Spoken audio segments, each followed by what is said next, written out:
Stalin said, give me somebody before age 7, I can turn them into anything I want. So that's why there's this push.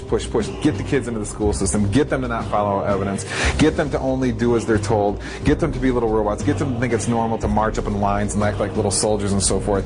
And then later in life, they'll never know the difference. Everybody has to get rid of the idea that they're an individual. They have to understand that we all have to work in the group for the collective, for the good of the whole. Not for the good of your child or for the good of the teacher, for the good of the whole. If you have to give up some of your most cherished beliefs, and that they have to train you to give these up, because it's going to be for the good of the whole, you give it up. What this legislation does then is to help harness this patriotism and connect deeds to needs. We cannot continue to rely only on our military in order to achieve the national security objectives that we've set. We've got to have a civilian national security force that's just as powerful, just as strong, just as well funded.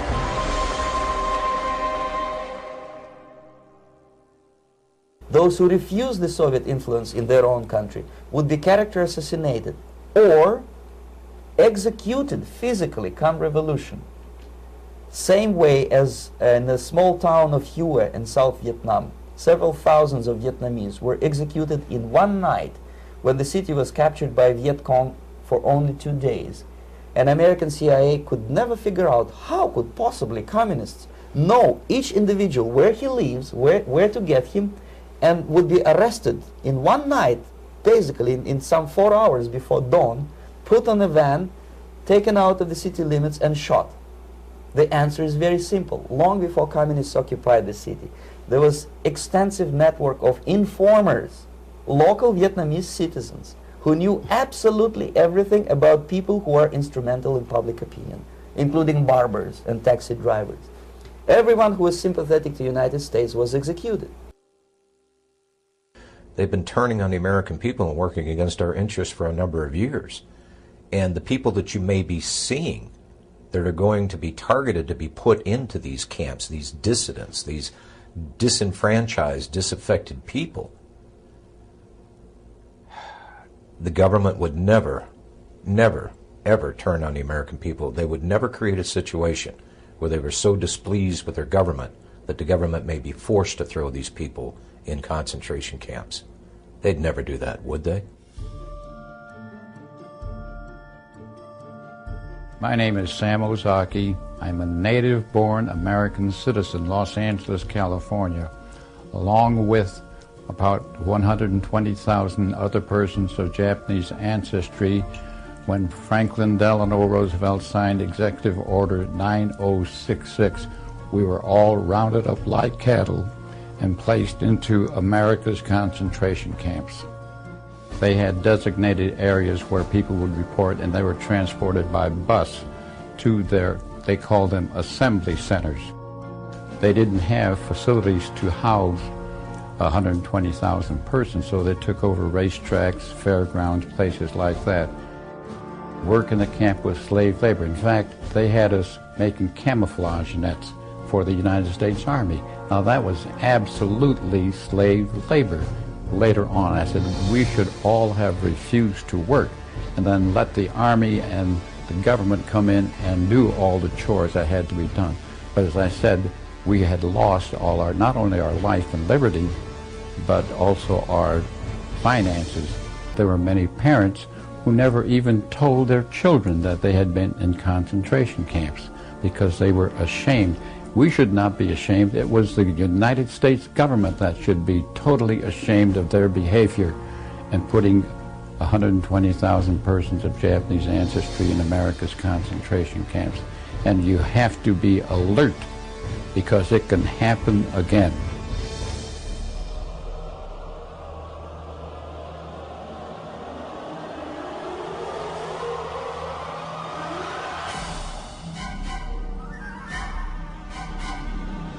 We look at American history between 1942 and 1947, the data that was collected by the Census Bureau was handed over to the FBI and other organizations at the request of President Roosevelt, and that's how the Japanese were rounded up and put into the internment camps. I'm not saying that that's what the administration is planning to do, but I am saying that private personal information that was given to the Census Bureau in the 1940s was used against Americans to round them up. I think there is a point when you say enough is enough to government intrusion. And you had mentioned this earlier, 28 pages. I have the survey right here, Glenn. This is the 28-page survey. This is the short form that every American will get next year.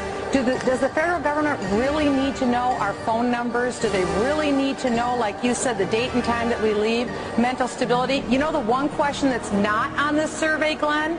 Are you a U.S. citizen? I am just not comfortable with the way this census is being handled, with associating with ACORN, with the questions that are being asked, with Americans being compelled to give this information. How will this be cross-checked? Will it be held privately? It's up to a $5,000 fine. They're saying that if somebody who is connected with ACORN, now working for the U.S. Census, shows up at your door, knocks on it, and demands to know your race, your employment status, the name of everybody in your household, whether you've ever received food stamps, and your phone number, and everybody else's phone number, and you say, I'm not really comfortable giving that to you, you're going to get fined $5,000. The United States government between 1942 and 1947 passed the Second War Powers Act.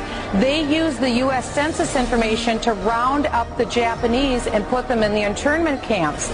Okay. Americans were told that they wouldn't have their information used against them. They did.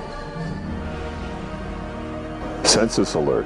For the first time ever, 2010 census takers will be armed with portable GPS trackers. These trackers will be used to collect the GPS coordinates of every home in the United States. Upon completion, the U.S. government will have a roadmap to every front door in America. Well, one of the things that we're fighting here in Oklahoma City, we have a radio show called Radio Free Oklahoma, and we try to get the information out about the upcoming swine flu vaccines. You hear that Northcom is coordinating with FEMA to work for the mandatory vaccinations. There's all the legal framework in place through the Patriot Acts and the Emergency Medical Powers Act to force these vaccines on people. And then if you deny it, you know, where are you going to go? Well, they say that you can be charged with a felony or put into a quarantine area. Now it's starting to come into view how these camps could be used. Well, today we're in a circumstance where the economic and the political dynamics are pushing America and the whole world into a crisis dynamic. This crisis is being created through the process of sustainable development policy. Several things are occurring. One is that our system of justice is being changed. We're shifting from equal justice, where every human being has certain unalienable rights to life, liberty, and property, etc., to a system of social justice where no one has any such right, but where people are judged based upon the group that they're part of. Previously, there have been several reports, such as the MIAC report in the state of Missouri, but this is the first time that a report such as this actually named individuals. Once you label someone in a derogatory manner, an extremist, a potential militia member, terrorist, whatever term is used, for some people the moniker will remain. Before you can persecute people, before you can incarcerate large numbers of people, you have to marginalize them. You have to create the image that these people are dangerous to society, or they're extremists or radicals, call them what you will, but marginalize them from the mainstream of society so that at that point the rest of society will accept the persecution that might result upon this group. It's been an age-old strategy that's worked in every totalitarian regime in the history of the world, and that's why we're concerned here in the United States when we see this kind of marginalization going on about people who voted for Ron Paul or people who voted for Chuck Baldwin. Why are they being marginalized? Why are they being singled out as a potential danger to society? And I think it's shades of the strategies and tactics of totalitarian regimes in history past, and that should never happen in this country. The people in Washington, D.C. haven't represented what was on the American people's minds for a long, long time. They are the most disassociated, discombobulated, disconnected people on this planet. And they necessarily had to do that for all the violations of the Constitution that they've done. Just how far are you willing to go before you stand up and say no more to the federal government? Our founders actually intended for the federal government to be very small and limited, and that most of the service of government was to be done in the states.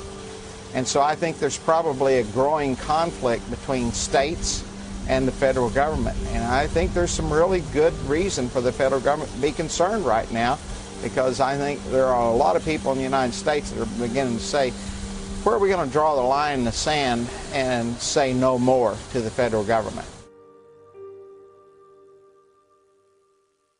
America will never be destroyed from the outside. If we falter and lose our freedom, it will be because we destroyed ourselves. Abraham Lincoln.